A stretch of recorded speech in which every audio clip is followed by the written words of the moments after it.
Gerechtigkeit 1.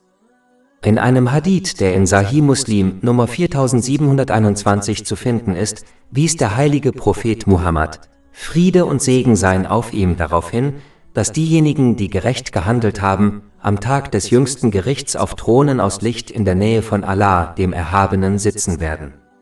Dies schließt diejenigen ein, die in ihren Entscheidungen gerecht sind, was ihre Familien und diejenigen betrifft, die ihrer Fürsorge und Autorität unterstehen.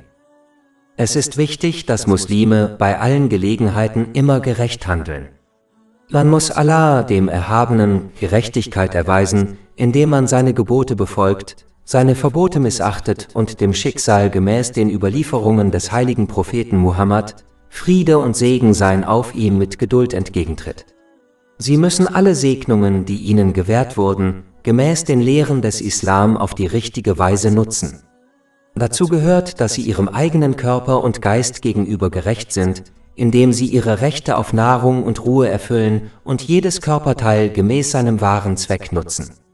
Der Islam lehrt Muslime nicht, ihren Körper und Geist über ihre Grenzen hinauszutreiben und sich dadurch selbst zu schaden. Man sollte den Menschen gegenüber gerecht sein und sie so behandeln, wie man selbst von anderen behandelt werden möchte. Man sollte niemals Kompromisse bei den Lehren des Islam eingehen, indem man anderen gegenüber Unrecht tut, um weltliche Dinge wie Reichtum und Macht zu erlangen. Dies ist einer der Hauptgründe dafür, dass Menschen in die Hölle kommen und wird in einem Hadith in Sahih Muslim Nummer 6579 erwähnt. Sie sollten gerecht bleiben, auch wenn dies ihren Wünschen und den Wünschen ihrer Lieben widerspricht. Kapitel 4 An-Nisa, Vers 135. Ihr Gläubigen, seid standhaft in der Gerechtigkeit und Zeugen für Allah, auch wenn es gegen euch selbst oder gegen Eltern und Verwandte ist.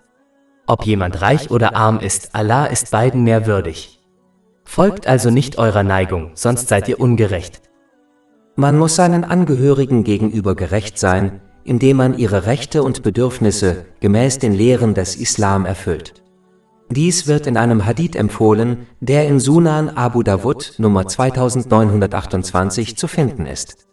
Ein wichtiger Aspekt dabei ist, seinen Angehörigen den Islam und die Wichtigkeit der Umsetzung seiner Lehren in ihrem Leben beizubringen. Sie sollten weder vernachlässigt noch anderen, wie etwa Schul- oder Moscheelehrern, überlassen werden. Eine Person sollte diese Verantwortung nicht übernehmen, wenn sie zu faul ist, ihnen gegenüber gerecht zu handeln. Abschließend lässt sich sagen, dass niemand davor gefeit ist, gerecht zu handeln.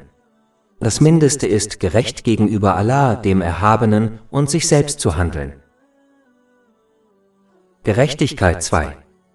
Ich habe vor einiger Zeit einen Zeitungsartikel gelesen, den ich kurz besprechen wollte.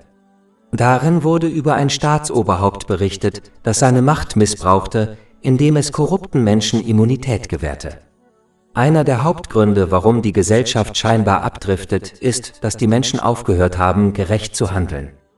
Der heilige Prophet Muhammad, Friede und Segen seien auf ihm, warnte einst in einem Hadith, der in Sahih Bukhari Nummer 6787 zu finden ist, dass frühere Nationen zerstört wurden, weil die Behörden die Schwachen bestraften, wenn sie das Gesetz brachen, aber den Reichen und Einflussreichen verziehen.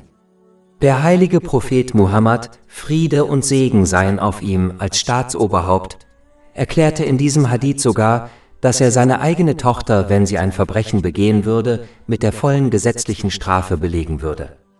Auch wenn die Öffentlichkeit vielleicht nicht in der Lage ist, ihren Führern zu raten, in ihren Handlungen gerecht zu bleiben, können sie indirekt beeinflussen, indem sie in all ihren Geschäften und Handlungen gerecht handeln. Beispielsweise muss ein Muslim gegenüber seinen Angehörigen wie seinen Kindern gerecht handeln, indem er sie gleich behandelt. Dies wird ausdrücklich in einem Hadith empfohlen, der in Sunan Abu Dawud Nummer 3544 zu finden ist. Sie sollten in all ihren Geschäftsbeziehungen gerecht handeln, unabhängig davon, mit wem sie Geschäfte machen. Wenn Menschen auf individueller Ebene gerecht handeln, können sich Gemeinschaften zum Besseren verändern, und im Gegenzug werden diejenigen in einflussreichen Positionen, wie etwa Politiker, gerecht handeln, ob sie es wollen oder nicht, da sie davon überzeugt sind, dass die Öffentlichkeit dies nicht tolerieren würde.